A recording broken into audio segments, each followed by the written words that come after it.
Today, the network name is HR's meeting, and at 5:15 there will be a networking reception up in the exhibit hall. So that's kind of fun. So we'll have one more session after this, and then we'll have the networking reception. Now, just a quick word of introduction. My name's Todd. Todd Goldgrove. I'm the head of the D103 Science and Engineering Library at the University of Nevada in Reno, and I have the distinct honor, actually, of co-presenting with colleagues from the Cupertino Library. Matt Lorenzo, who's teen services librarian there, and Gayatri Khan, who is the community librarian. Just to clarify, community librarian translates into, she's essentially the person who runs the Cupertino Library and takes the heat when things go wrong. So it'll be a nice mixer that'll give us some insight. So what we'll do is they're going to go ahead and present, and then I'll follow up with some overview principles, and we'll save about 10 minutes at the end for any questions that you might have. With that said, I'll hand this over to you, Matt.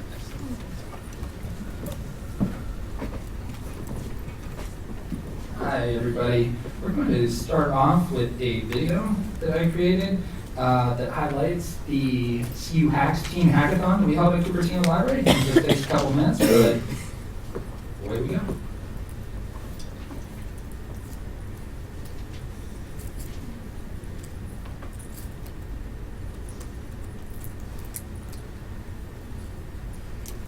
You ready to get this started, Cupertino, or what? Huh?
presentation. Again, folks, thank you so much for joining this this afternoon. I'm Matt Lorenzo, and this is Gayatri Kant, and we're going to be talking to you about CU Hacks, the first overnight teen hackathon inside of a public library. So, just a little disclaimer before we get this party started. We are not coders. We are not programmers. We are not developers, engineers, or any of the sort. We are librarians. So if you're out there in the audience today thinking that you need extensive coding or programming background or knowledge, let me assure you, you do not. We survived, and you can do it too, folks. So we're really excited to share this information for you. So I'm going to hand it over to Gayatri. So why did we do this? The main goal is, the goal of 21st century public library has three assets, right? People, place, and platform. We know that people, we really heavily depend on building human capital, and the libraries are a physical presence that anchors it firmly in the community. And it's also a platform where it's interactively, it connects people with others. And I think the best thing that this hackathon did was it actually addressed all these three things.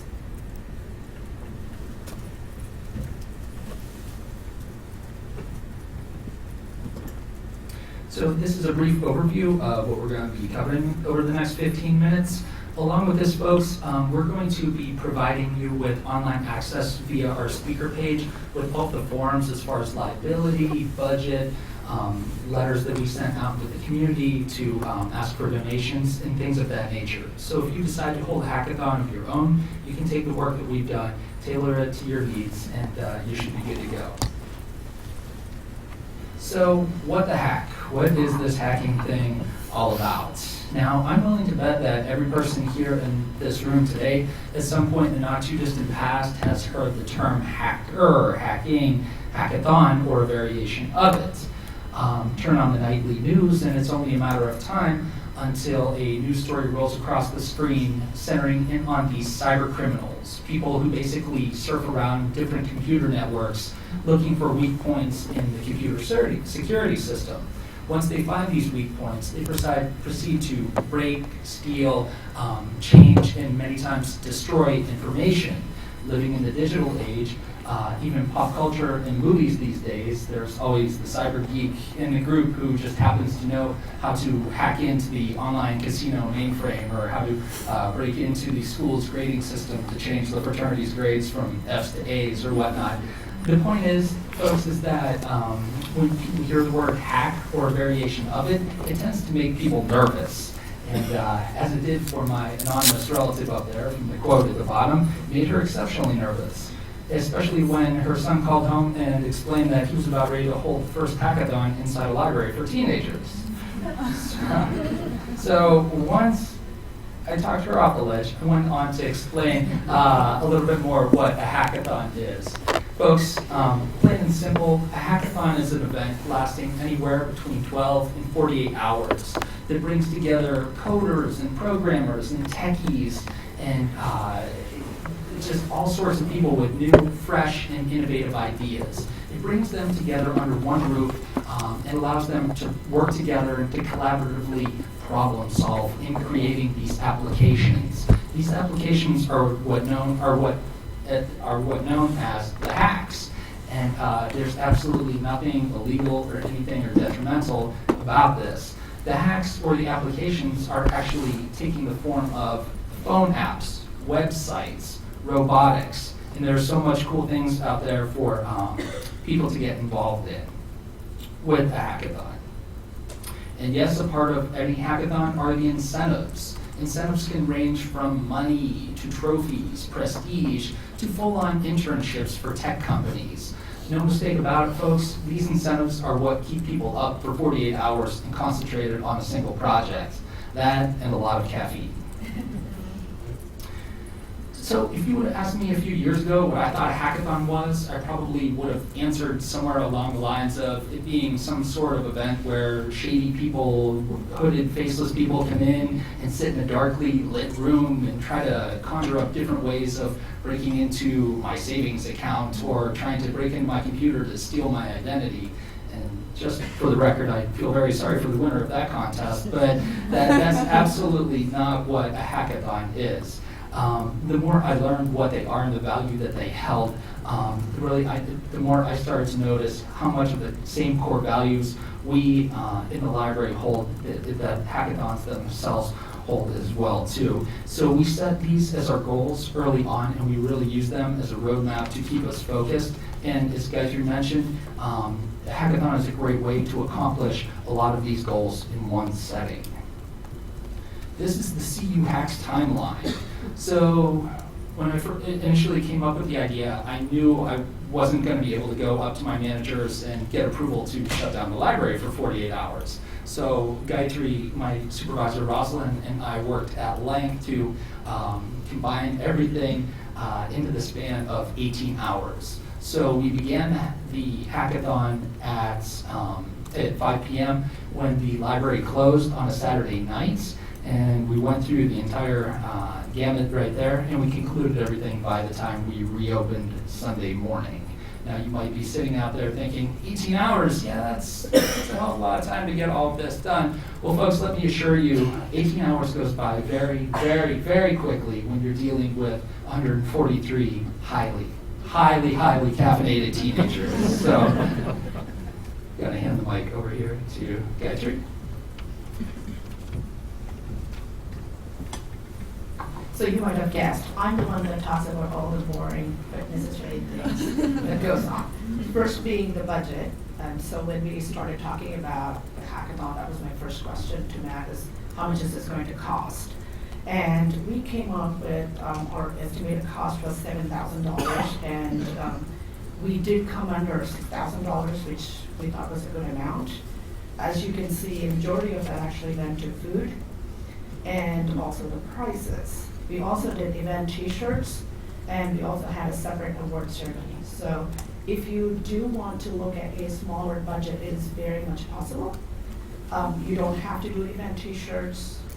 You could definitely do a lot of donation for food. And you might even have prizes that companies can donate. So one of the things that we did stay away was not taking big prizes from our local companies, just because of the other liability issues, so we kind of stayed away from that. But you might want to explore that too. So our primary funder was the Cupertino Library Foundation. So we were very, very lucky that we actually have two different funding organizations that support the Cupertino Library, one being the Cupertino Library Foundation. They are very interested in innovative projects, especially connected to teenagers and community engagement. So this was a perfect fit. And Matt did a great presentation to the group.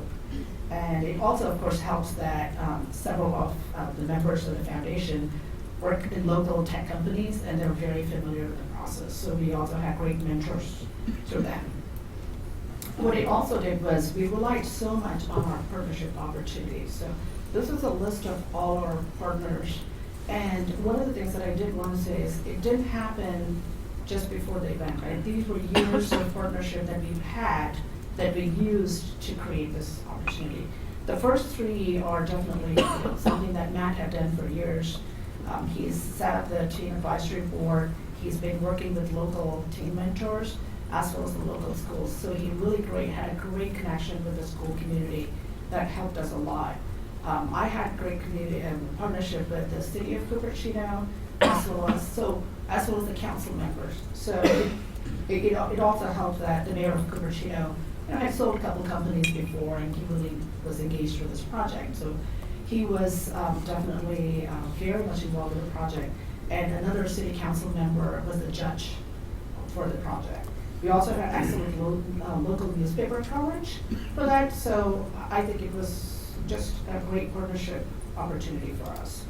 We also had several other community partners. These are all the different groups that our teen advisory board contacted and asked for donations. And Matt had actually written a letter that they had used and connected with these groups, and we got a lot of goodies as well as food from them.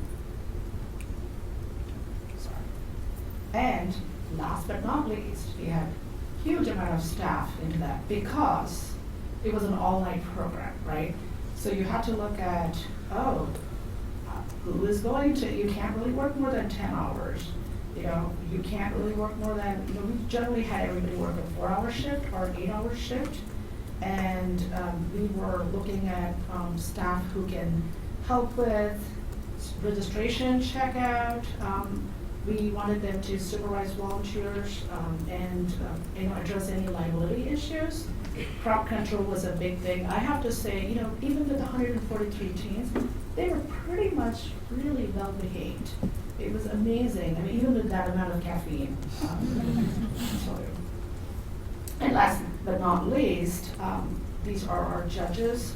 So one of our goals was to also engage first-time hackers as well as female hackers. So we wanted at least one of our judges to reflect that. And Shobana Radhakrishnan, she's one of our local engineers and also very much cares about female tech people. So she was perfect. Jerry Liu was our foundation member and also a commission chair, and he also works for H3 Labs, so he was a natural fit.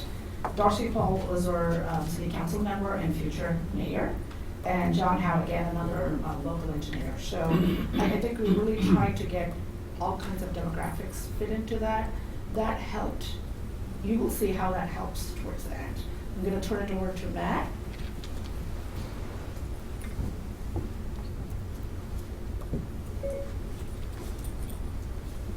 Okay, these are the fun and exciting CU Hacks rules that I went over with the teenage participants at the very beginning of the event. And before they all fell asleep on me, I wanted to really stress 2 points right here, folks, is that over the next 12 hours, that's how much time we gave them to code and create, they were going to be working in teams of between 1 and 4 people.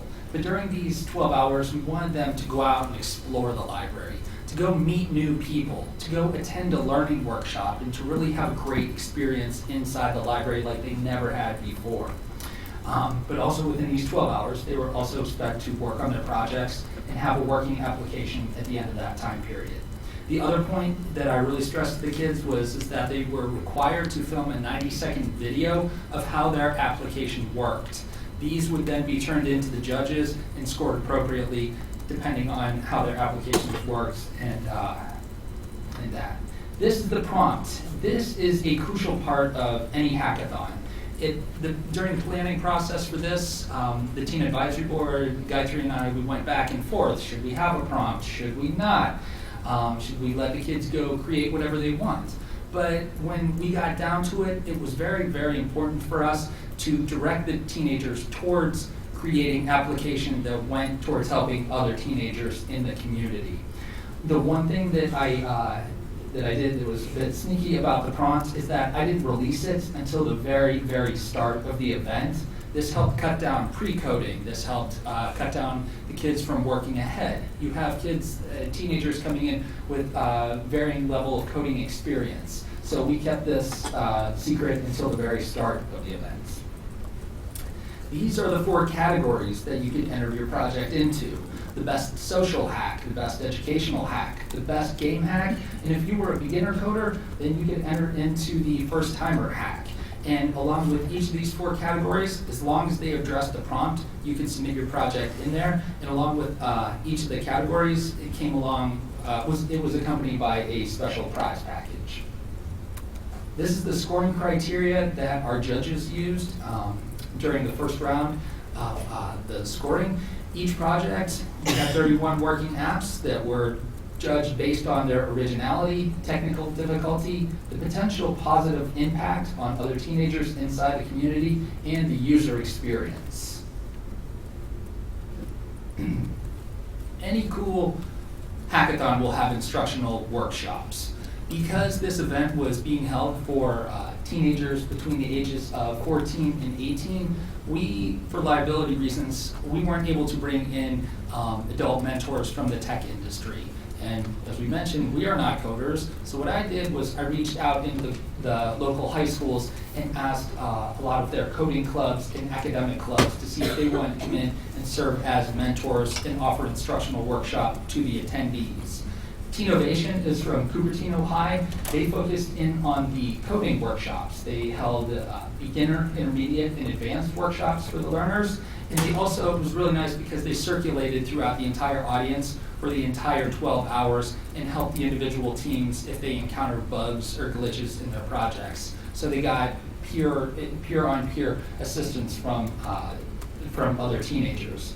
On the bottom is the Homestead Robotics Club. As you saw, their awesome 6-foot-tall robot lifting up the crates during the video. These kids came in and did a couple demonstrations, and they also helped the hacker attendees that were working on the hardware hacks.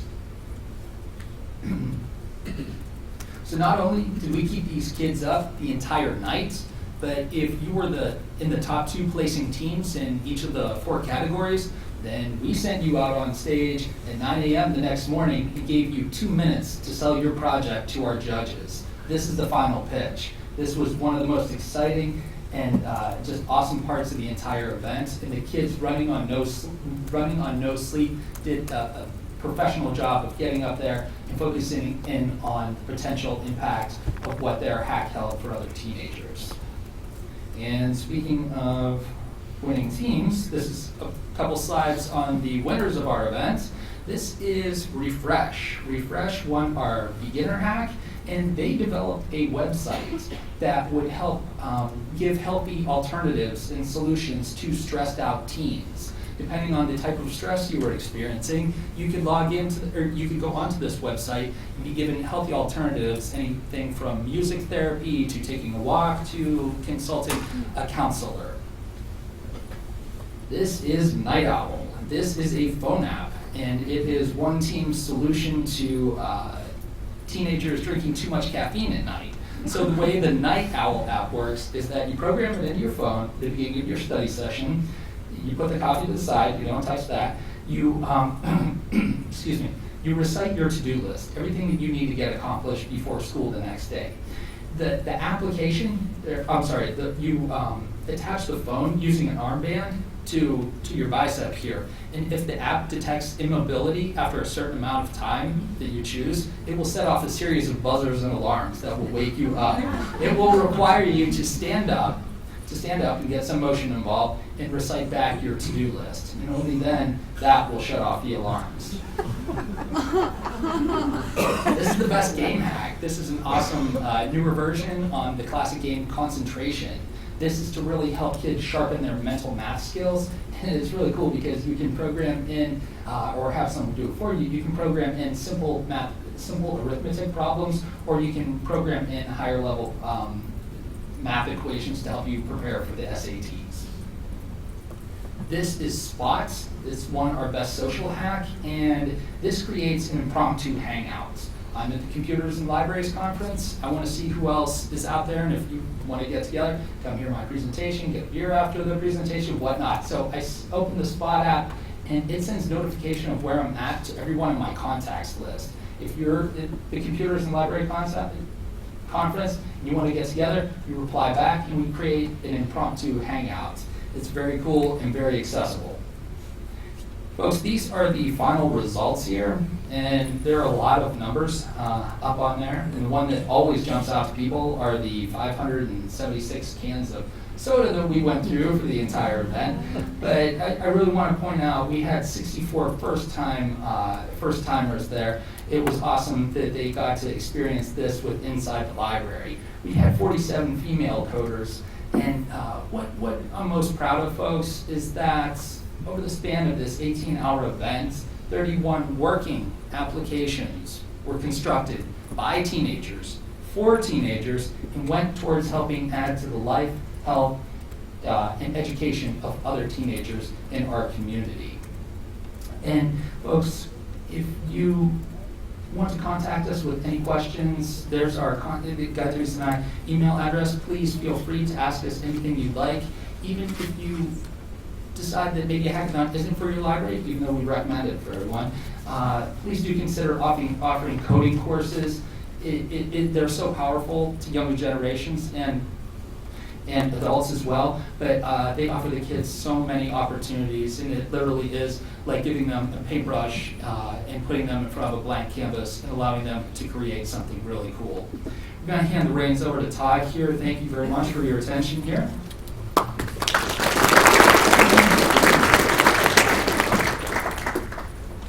Holy moly, how exciting. Is that the video on the web anywhere? We'll put the link Oh, up there. very good, very Yes. good, very good. Let's see.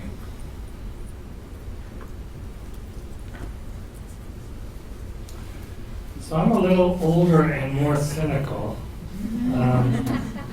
but I may bring some value to this. So I can get a quick bearing. How many academic librarians in the room? Are any of you at land-grant institutions? So you all know what that means. I may need your help explaining this a little bit later when we get into it, because that's the one leg that I'm standing on.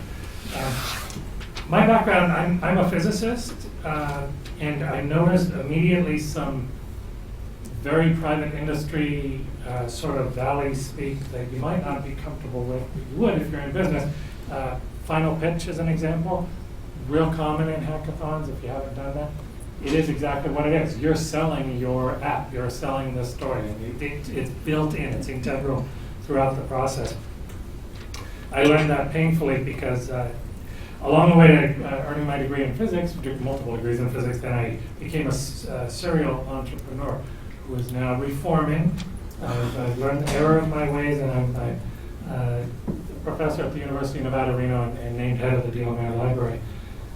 I personally hosted, co-hosted, engaged in, I would say, on the order of a dozen hackathons over the last year and a half to 2 years. And by hackathon, I'm going to use that to be a fairly broad description. It's going to be something that ranges from, I would include startup weekend events where you're actually developing apps, and you might also be developing commercial products, to potentially WordCamp events, to Hack for Reno type events, or where you're actually doing hacking for the common good, working on open source code, to more on the dark side where this is our third year now where we're hosting the regional Microsoft Windows hackathon. Even though it might scream against everything in your soul to do so, it's for the good of the kids, right? We just keep telling that.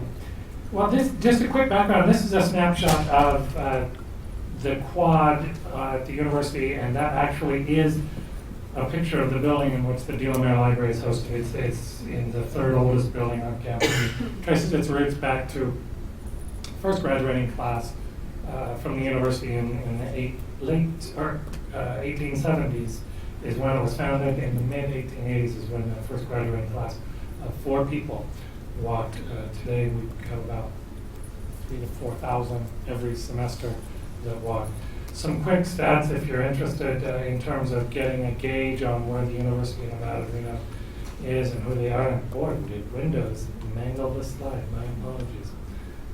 Around 20,000 undergraduate students. Part of the problem with this is those are kids laboring under the illusion that we learn in the lecture. And the fact of the matter is, if you're like me, you immediately recognize that most of the learning I've ever done, most of the learning that you've ever done, was probably not in the classroom. We do a lot of getting ready to learn in the classroom. But the learning happens outside of it when we start engaging with others and real peers. A quick snapshot of the real estate where this university lives, and you get a sense of it. So if you've got 20,000 students enrolled on campus, this is a picture that shows from the hill, actually the greater city of Reno, which has about 200,000. So about 10 community members for every 1 university member. So you get a sense that it's kind of a college-ish town, but not exactly. It's certainly more than casinos. But this view also gives you the sense of how the town looks to the university and has for far too long. It's like the campus on the hill, right? You come to us, we don't necessarily go to you, which is really where that land grant question comes in. For those of you who are not familiar with the mission of the Morrill Land Grant, the whole point behind that was that all of the higher learning in the world does very little good if it stays within the ivory towers of the elite that can afford to pay to go to those ivory towers for school, which is precisely what was happening before the Morrill Act was enacted. The point of the Morrill Land Grant was to set up universities across the country where all of this academic research and learning was happening would also connect with the teaching and the learning that happens in the classroom. And just as importantly, with the outreach, basically take that learning and research and discoveries that are happening here and turn it into real things out in the community. So those are the three legs. We call them now learning, discovery, and engagement. So in an ideal scenario at a land grant institution, everything you're doing hits on one or more, ideally all three of those legs. And I'm here to tell you that a hackathon hits on all three of those legs all day long in ways that you can tell upstream to your boss. And I didn't mean to exclude the public libraries. I'm just trying to preach to the choir of the people that already know better. So in terms of just some general principles, holding a hackathon, before you go out and hold a hackathon or decide to hold a hackathon, get real clear about why. I mean, do you know why? Is it just because it's shiny? Because if we're not clear about why, then we're going to be in trouble. In fact, if you haven't participated in one of the best things you can do is just march out there with your feet. I noticed actually you went out and reached out to the local high schools and got some of these mentors. Get out there and start participating in these things and begin talking. Not only is it great learning, it's tremendous zeroth order outreach.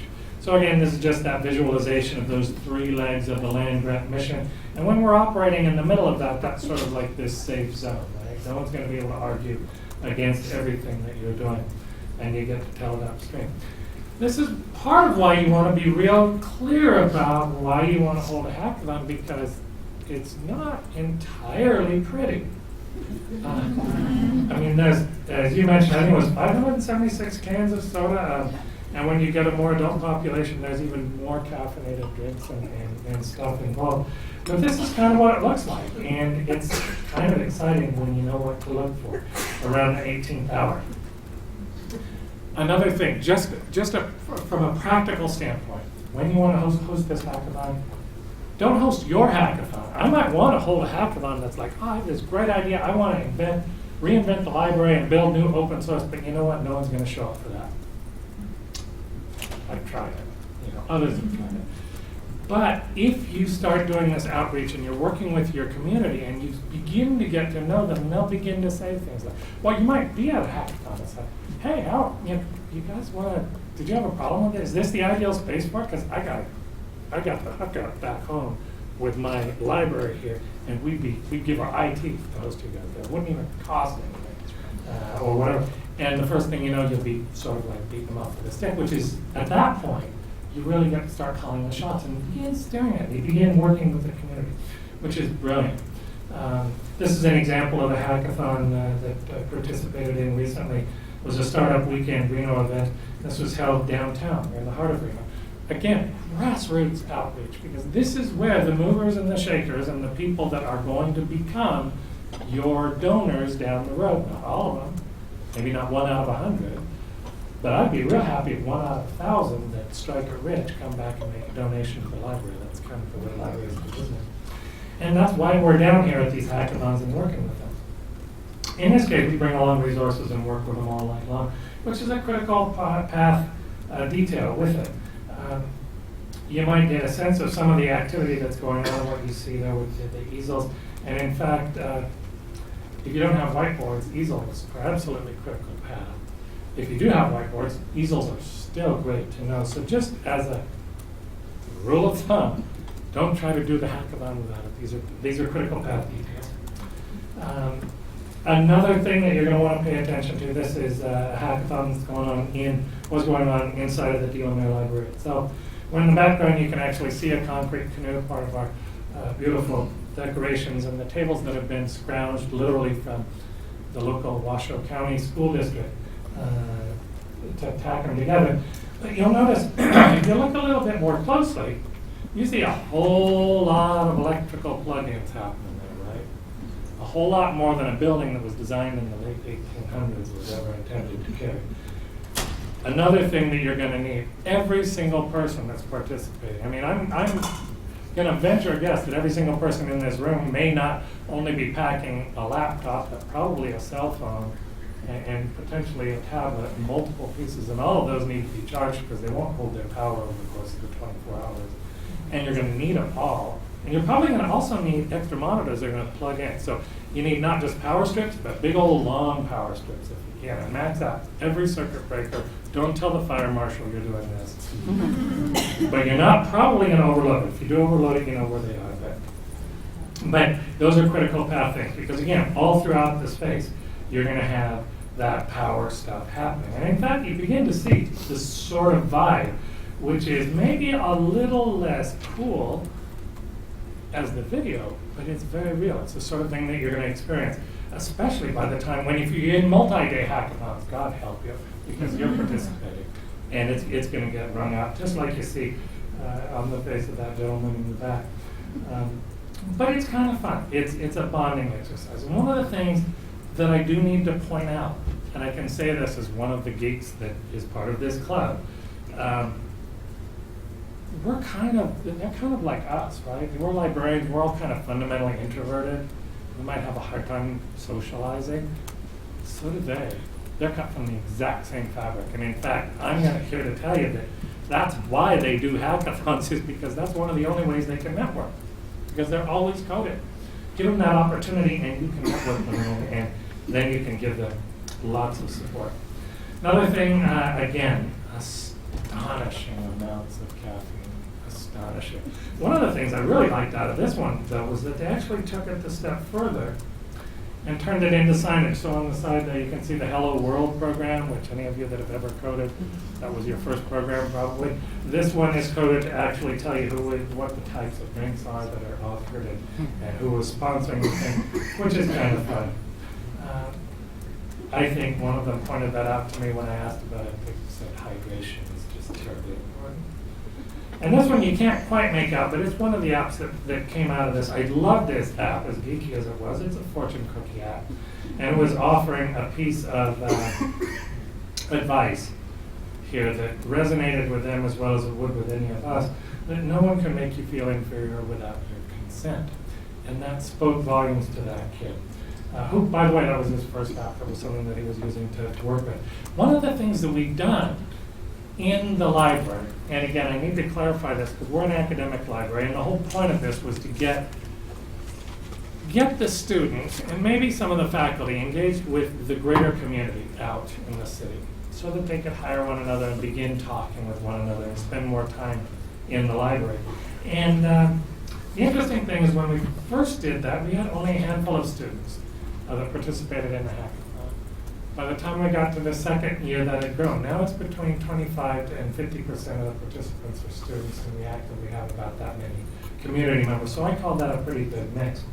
And they're working with one another. It's actually remarkable that a number of students that have never considered doing programming, again, they're not studying computer science, they might be studying community, family, and health, but when they discover that they can program, it's like a light switch went on, and all of a sudden, in fact, some of the most amazing programmers I've seen came, like librarians, not necessarily out of engineering or the sciences, but came out of English. In fact, the best programmer I've ever met, English student. Anyway, just getting off that side note.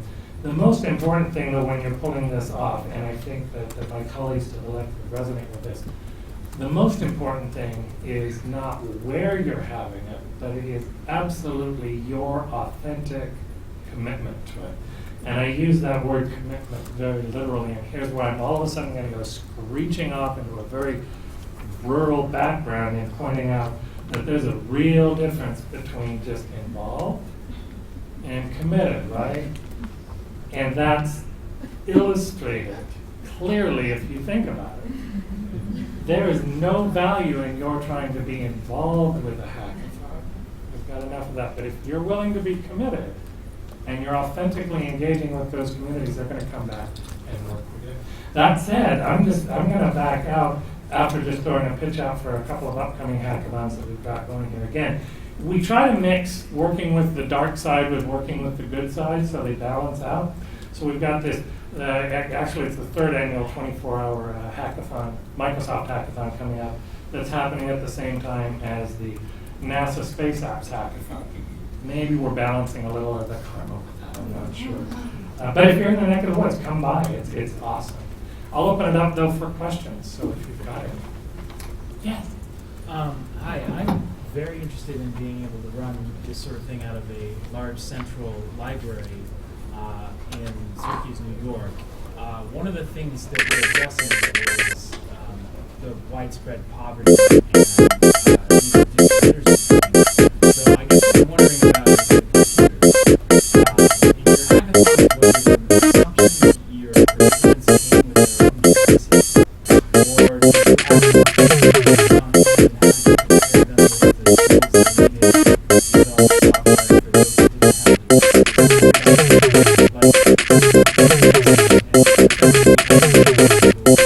you actually are already doing it? You know, I want to expand the access. And if I can repeat the question, it's the, you want to host a hackathon like this in Syracuse, New York, but you're focusing on folks that may or may not have computers. And how did we handle, or how do we address the issues of the computers and the availability of the software? Yeah. Did you want to speak to that first? Or? Sure. For CU Hacks, we had the teenagers bring their own laptops or whatnot, bring their parents, whatnot. But Guy 3 and my supervisors also worked at length in order to be able to open up the library computers during the nighttime in case kids showed up without a laptop or whatnot. So we had a bank of, I'd say around 30 computers that were available for them to use and whatnot. If you're able to work with your IT department to open up the computers and the internet access during the night, that would be a huge step. Definitely recommend it. And I'd say that a similar sort of thing, we're at the university, so we're much more tightly constrained by our IT department about who is allowed to log onto the computers, because there are tech dollars, students pay into it to pay for the software. That said, being a good librarian, I'm not at all uncomfortable subverting that.